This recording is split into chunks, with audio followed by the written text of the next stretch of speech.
Hello বন্ধুরা, সুরূপা রন্ধনশালায় দেখো সুরূপা আজকে নিয়ে এসেছে তোমাদের জন্য মেথি শাক চচ্চড়ি করে দেখাবো।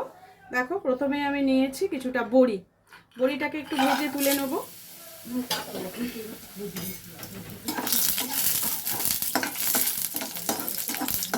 বড়িগুলোকে ভালো করে ভেজে নেব। মেথির শাক বড়ি দিয়ে খেতে খুব ভালো লাগে। আর তার জন্য যা যা সবজি নিয়েছি, আমি নিয়েছি কিছুটা বেগুন, আলু আর শিম, কড়াইশুঁটি। এগুলো দিয়ে ভালো করে মেথি শাকটাকে রান্না করব এবং কীভাবে রান্না করব সেটাই তোমাদের কাছে দেখাবো।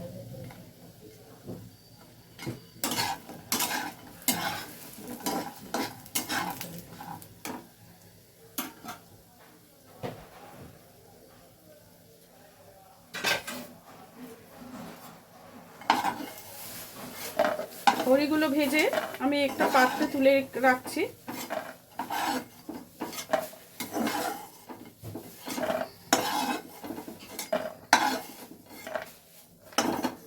আমি এবার তেলের মধ্যে একটু 5 ফোড়ন দিয়ে দেবো। তোমরা কালো জিরে ইউজ করতে পারো, কিন্তু আমি এটা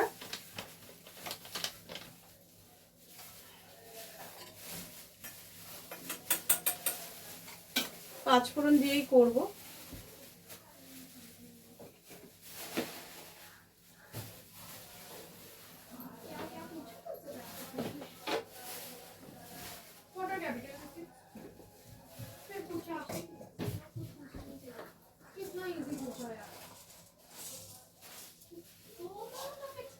পাঁচফোড়নটা আমি নিজে রেডি করে নিচ্ছি।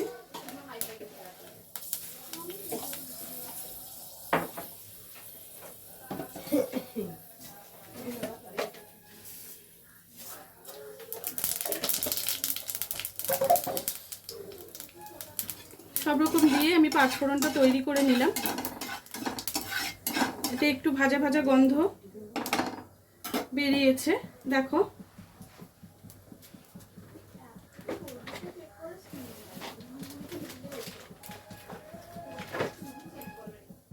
তার মধ্যে খানিকটা লঙ্কা ফাটিয়ে ফোড়ন দিয়ে দিলাম।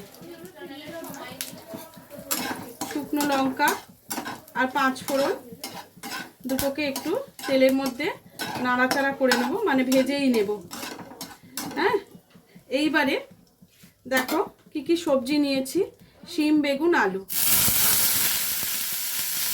শিম, বেগুন, আলুটা ভালো করে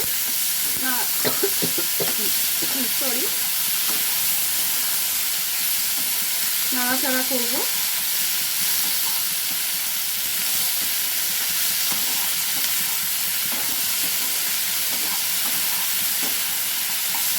এর মধ্যে এবার কড়াইশুঁটিটাও দিয়ে দেবো।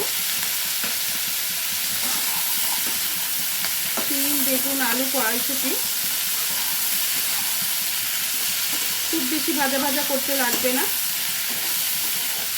একটু তেলের মধ্যে মিশে গেলেই ওর মধ্যে কিছুটা গুঁড়ো মশলা আমি দিতে থাকবো। আমি এই শাক রান্নাতে বিশেষ কিছু মশলা ব্যবহার করি না। সামান্য একটু জিরের গুঁড়ো, একটু ধনের গুঁড়ো আর হলুদ গুঁড়ো, নুন,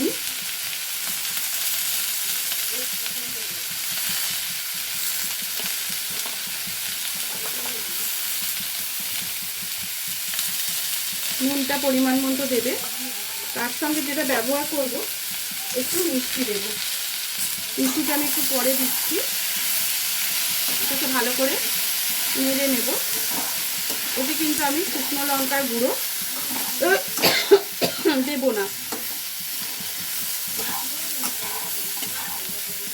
শুকনো লঙ্কা ফোড়নেই দিয়েছি, এতে কিন্তু গুঁড়ো লঙ্কাটা আমি ব্যবহার করছি না।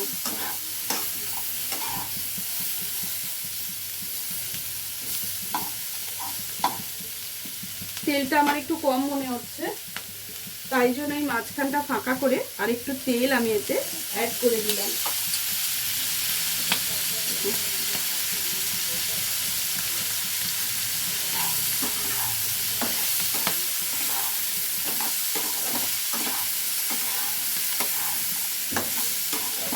এবার আস্তে আস্তে আমি শাকগুলো এতে দিতে থাকবো।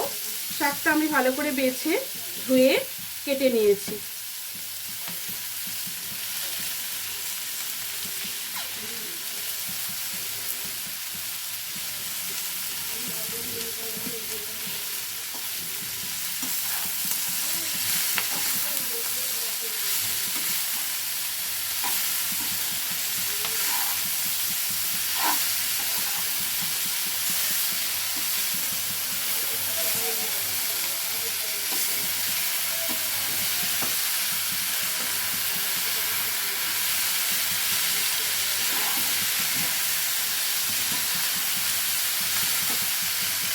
বাকি শাকটা দিয়ে দেব।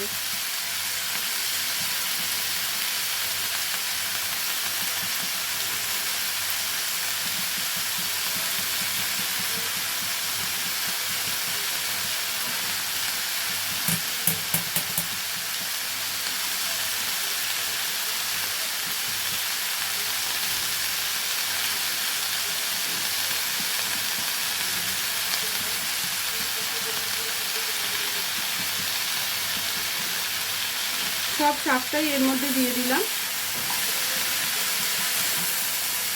আমি কিন্তু এখনো এতে চিনিটা দিইনি। ভালো করে নেড়ে নিই। শাকটা যখন একটু মজে যাবে তারপর চিনিটা দিলে সবজি শাক দুটোতেই চিনিটা সমানভাবে পড়বে। ওই জন্যই আমি এখনো শাকটা চিনিটা দিইনি।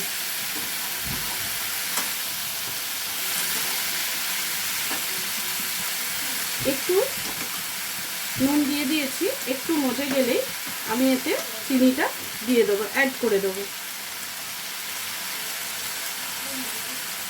শোনা,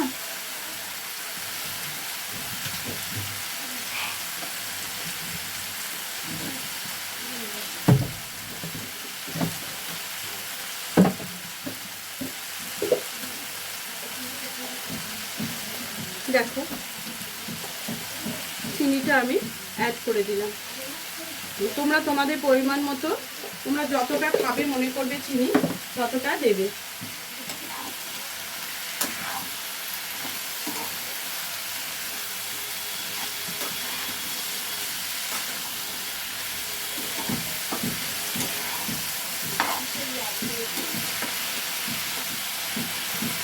এতে আমি এক ফোঁটাও জল দেব না।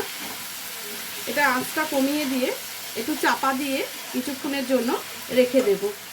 তাতে সবজিগুলো আমি ছোট ছোট করে কেটেছি যাতে জলের প্রয়োজনটা না হয়। যত এইসব জিনিস তুমি জল ছাড়া ভাপে সেদ্ধ করে করবে তত তার স্বাদটা কিন্তু বেশি হবে। এতে কিন্তু জল দেবে না। এটাকে এবার আঁচ কমিয়ে দিয়েছি, আমি একটু চাপা দিয়ে দেবো।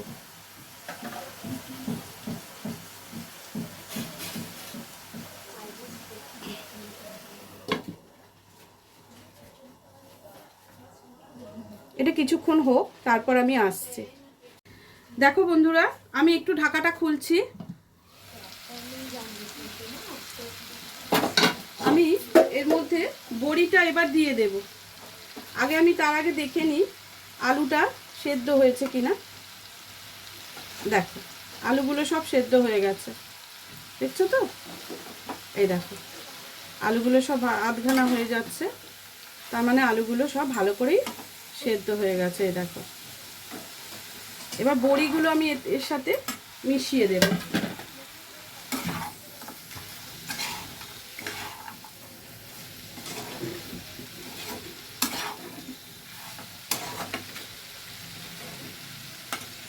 শাক অনেকেই কাসুন্দি দিয়ে খায়। আমি এটা নামানোর আগে এতে একটু আম তেল ছড়িয়ে দেবো, ওটাও খেতে খুব ভালো লাগে। তোমাদের কাছে যদি থাকে তোমরা এরম শাক রান্না করে যখন নামাবে আম তেলটা ছড়িয়ে দিয়ে নামাবে, দেখবে তার গন্ধ আর গন্ধতেই আর কি তোমার মনে হবে সব ভাত খাওয়া হয়ে গেল। এটা ভীষণ ভালো লাগে যখন তুমি আম তেলটা ছড়িয়ে নামাবে।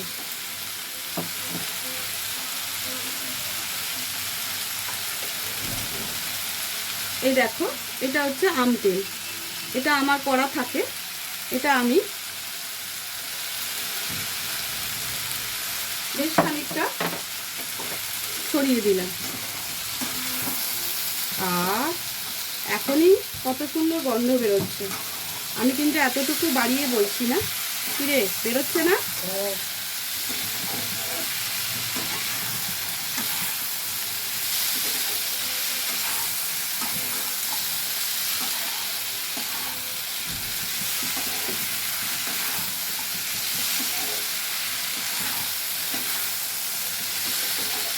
হয়ে গেল আমার মেথি শাক চচ্চড়ি। এবার আমি সার্ভ করে তোমাদের দেখাবো। আঁচটা কমিয়ে রাখি একটুখানি।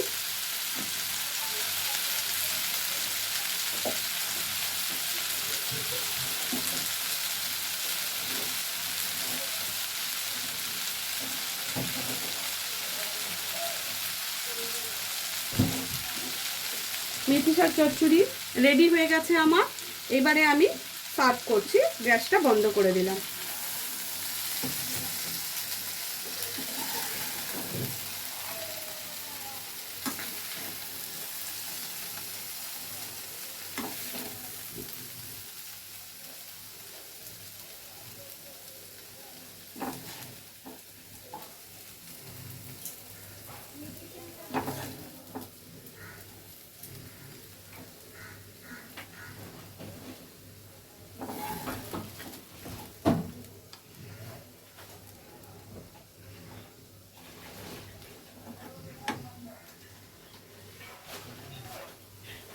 প্রচুর পরিমাণে বড়ি দিয়েছি, দেখো, যার জন্য বড়িগুলো সাজিয়ে দিতেও আমার গার্নিশিংয়ের কাজ হয়ে গেল।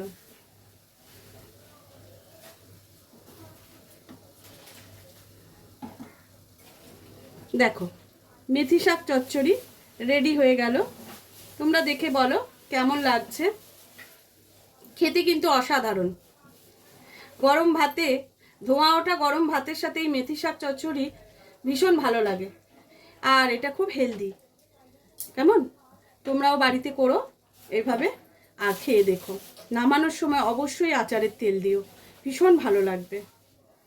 আজকের মতো ভিডিওটা এখানে শেষ করছি। আবার কালকে অন্য কোনো ভিডিওর সাথে দেখা হবে তোমাদের সাথে। সবাই ভালো থেকো। টাটা।